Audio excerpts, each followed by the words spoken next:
cara que te criticou primeiro, que tinha relevância e tal pra fazer isso? Puta, deixa eu pensar, cara. Teve um cara da Folha, o Reinaldo José Lopes, que fez umas críticas boas. É? Eu errei, eu até corrigi o livro depois. Tinha uma ideia de que não se falava português em São Paulo até o século XVIII.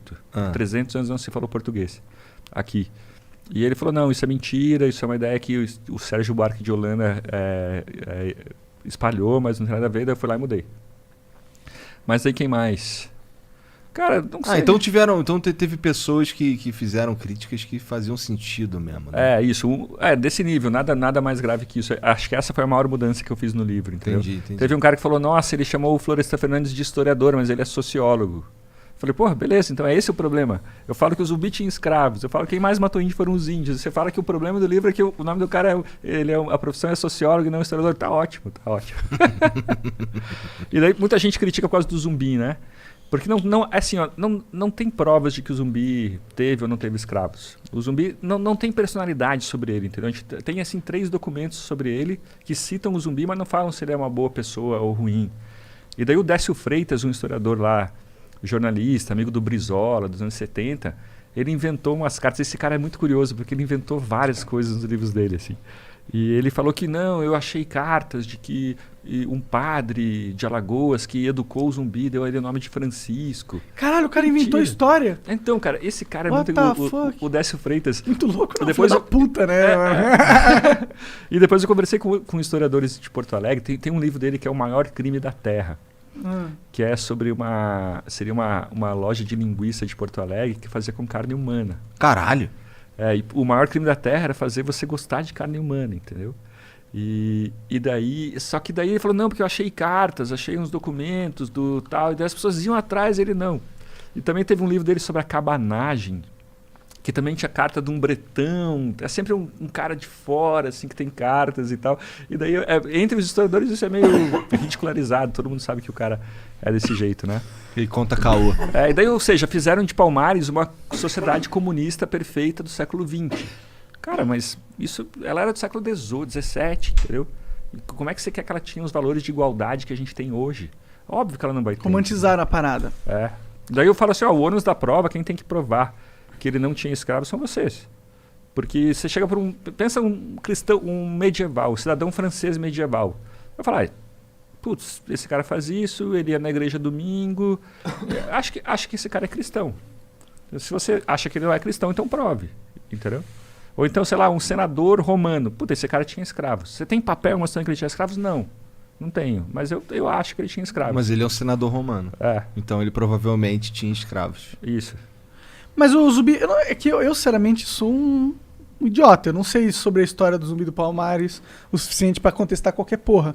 Mas a ideia é que não era um cara que tinha o ideal de libertar os escravos. Aí porque faz sentido o cara que tem esse ideal não ter escravos. Não, mas pensa, por exemplo, na Revolução do Haiti, lá no século XIX, já começo do século XIX.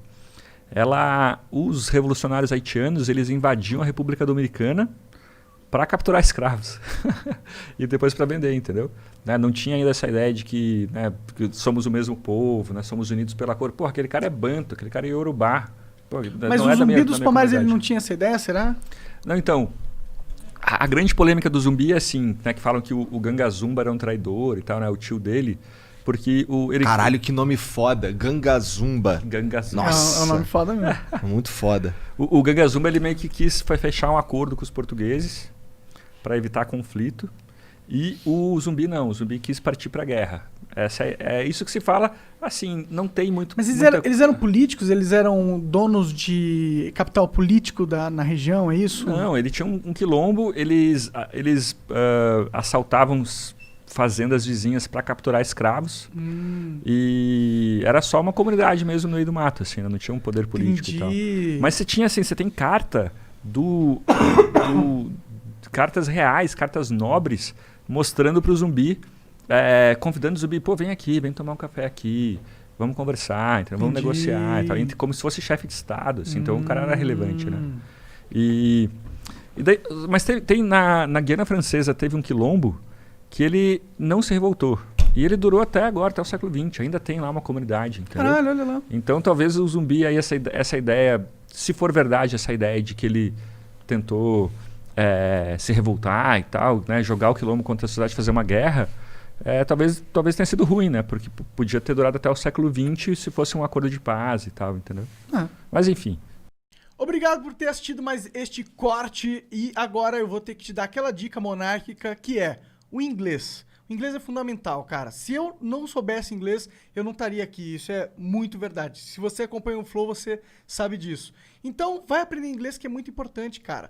Tem um curso muito fera da whatsapponline.com.br/flow, ok? Esse é o link para você acessar.